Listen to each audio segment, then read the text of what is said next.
ये कहानी दो बहनों के सर्वाइवल की है, जिसमें एक लड़की समंदर के नीचे पानी में फंस जाएगी। अब उसकी बहन ही उसका इकलौता सहारा होगी। वो अपनी बहन को कैसे बचाएगी या बचा पाएगी या नहीं, ये आप देखोगे आगे। कहानी की शुरुआत में हमें मे और ड्रू नाम की दो बहनों को दिखाया जाता है। काम में ज़्यादा बिजी होने के कारण ये दोनों साल में एक ही बार मिलते हैं जो अब इनके बीच नहीं है। मे इन सबसे अलग अकेली रहती है, जबकि ड्रू अपनी माँ के साथ रहती है। मे को भी नहीं पता इसकी माँ ड्रू के साथ रह रही है। थोड़ी देर के बाद वो लोकेशन पर पहुंचने के बाद ये दोनों गाड़ी में से सामान निकालकर समंदर के किनारे पहुंच जाती हैं। एक्स्ट्रा ऑक्सीजन सिलेंडर साइड में रखने के बाद ये दोनों डाइविंग सूट पहनकर पानी के अंदर पहुंच जाती हैं। मास्क पर लगे माइक के जरिए ये दोनों एक दूसरे से बात कर पा रही थी। अब वो दोनों थोड़ा नीचे जाती हैं, जहां पर केव टाइप चट्टानें थी। उनके बीच में से होते हुए ये दोनों एक एयर पॉकेट तक पहुंच जाती हैं। अपने टैंक में से थोड़ी ऑक्सीजन उस पॉकेट में भरने के बाद दोनों मास्क उतारकर बड़े आराम से चिल करने लगी।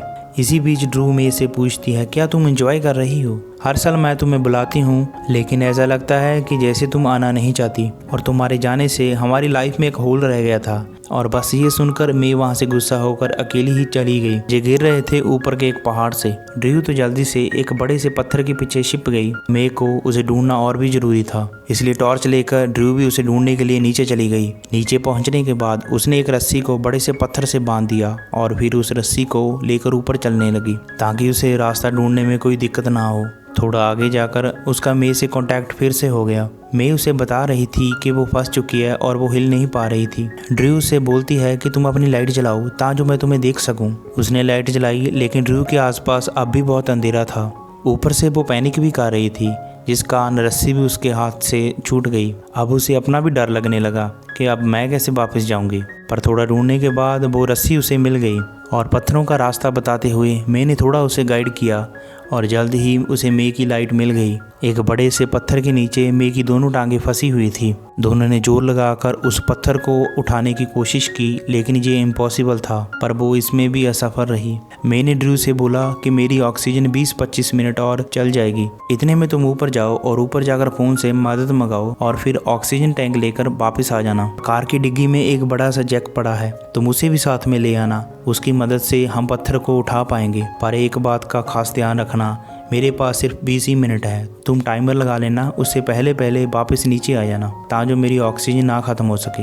इतना सब कहने के बाद मैंने उसे कहा कि तुम शांत रहना, जितना तुम शांत रहोगी तुम्हारी ऑक्सीजन उतनी ही कम यूज़ होगी। खैर ने फिर से पत्थर को हिलाने की कोशिश की, लेकिन कोई फ़ायदा नहीं हुआ। ऊपर से वो टाइमर लगाना भी भूल गई थी, मतलब उसके कई मिनट ऐसे ही वेस्ट हो गए थे। अब उसने अंदाजे से 16 मिनट का टाइमर सेट कर लिया। अब वो भागकर कार के पास पहुंचती है, लेकिन कार की चाबी भी इसके पास नहीं थी, इसलिए विंडो तोड़कर उसने दोनों टैंक बाहर निकाल लिए और कार को भी अनलॉक कर दिया। अब उसे जैक निकालने के लिए गाड़ी की डिग्गी खोलनी थी, लेकिन चाबी ना होने के कारण वो ऐसा नहीं कर पाई और काफ़ी कोशिश करने के बाद वो दोनों ऑक्सीजन टैंक लेकर नीचे की ओर चल पड़ती है। लेकिन इसी बीच एक टैंक उसके हाथ से छूट कर गिर गया। उसे उठाकर वो जल्दी से नीचे पहुंची और फिर अपना सारा सूट पहनने लगी और काम चलाने के लिए उसने नए की बजाय अपना पुराना ऑक्सीजन टैंक पहन लिया। और इसी बीच उसको पानी में एक बोट दिखाई दी। मदद के लिए उसकी तरफ हाथ दिखाकर जोर जोर से चिल्लाने लगी, क्योंकि इससे अच्छी हेल्प उसे नहीं मिल सकती थी। अब सिर्फ 3 मिनट ही बचे थे, इसलिए ड्रू जल्द से जल्द एक ऑक्सीजन टैंक लेकर पानी में उतर गई।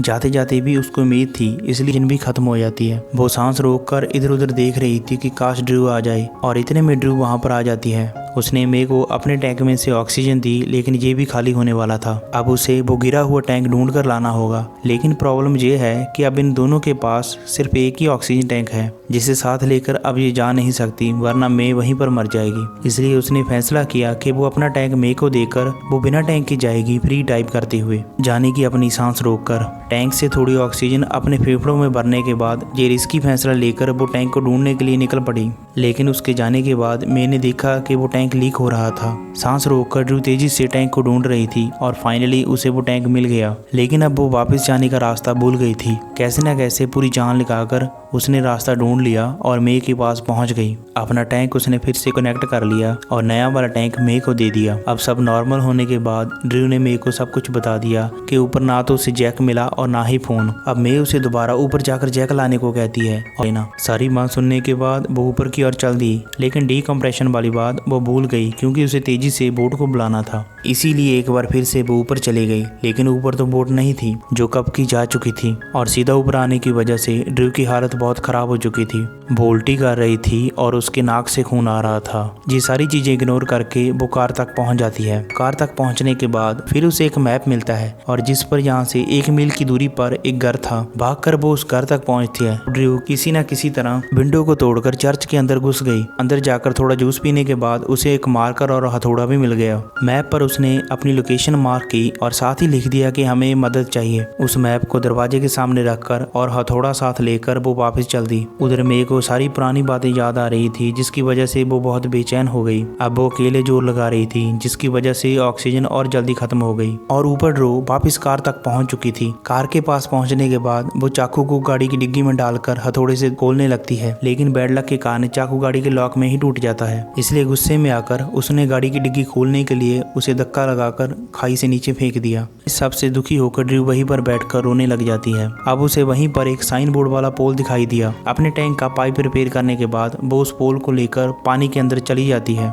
जब वो मे के पास पहुंची तो उसने देखा कि मे अजीब सी बातें कर रही थी और वो निराश होने के कारण अपनी हिम्मत हार चुकी थी। ड्रू ने उसे थोड़ी हिम्मत दी और कहा कि इस पत्थर को उठाने में मेरी थोड़ी मदद करो। इस बार वो उसी पोल का सहारा ले रहे थे, लेकिन पूरा जोर लगाने के बाद भी वो पत्थर नहीं हिला। ड्रू की ऑक्सीजन खत्म हो रही थी। इसी बीच उसने सांस रोककर ऑक्सीजन को दूसरे टैंक में शिफ्ट कर लिया। अब इन्हें यहाँ पर एक और झटका लगता है।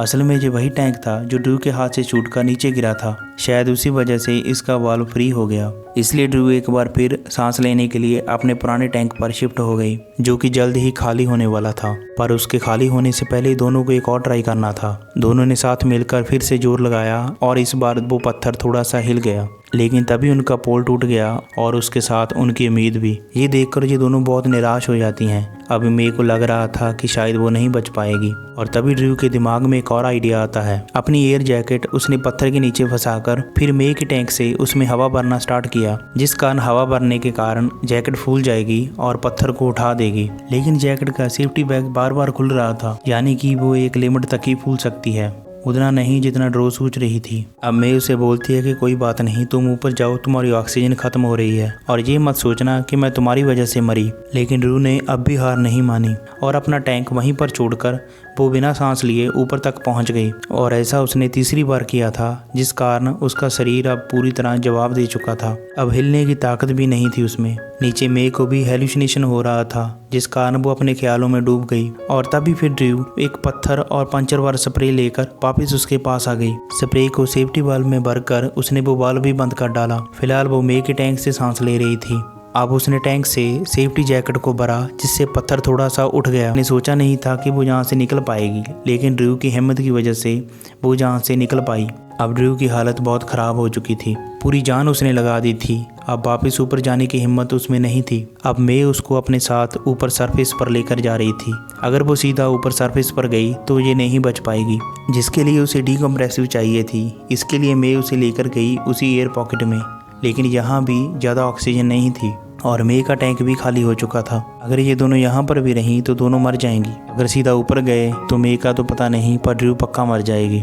अब इन्हें और ऑक्सीजन चाहिए थी, जिसका इंतजाम मे करेगी और इसके लिए वो सांस रोककर वापस उसी जगह जाएगी जहाँ पर वो ख़राब टैंक पड़ा हुआ था। बस यही इनके पास एक लौता ऑप्शन था। अब एक लंबी सांस लेकर मे नीचे चली गई, पर खुद को संभाले रखना ड्रू के लिए बहुत मुश्किल था। वो धीरे धीरे डूब रही थी क्योंकि बॉडी में जान नहीं थी। ज़्यादा देर तक वो खुद को नहीं संभाल पाई और पूरी तरह पानी में समा गई। जब तक मे टैंक लेकर वापस आई तब तक वो होशो हवास खो चुकी थी। ये देखकर मे ने टैंक पर पत्थर मार मार कर उसका वाल्व तोड़ दिया, जिससे ऑक्सीजन उस एयर पॉकेट में भर गई। लेकिन ड्रू बेजान पड़ी थी। मे उसे कैसे न कैसे CPR दे रही थी, पर कोई फायदा नहीं हो रहा था।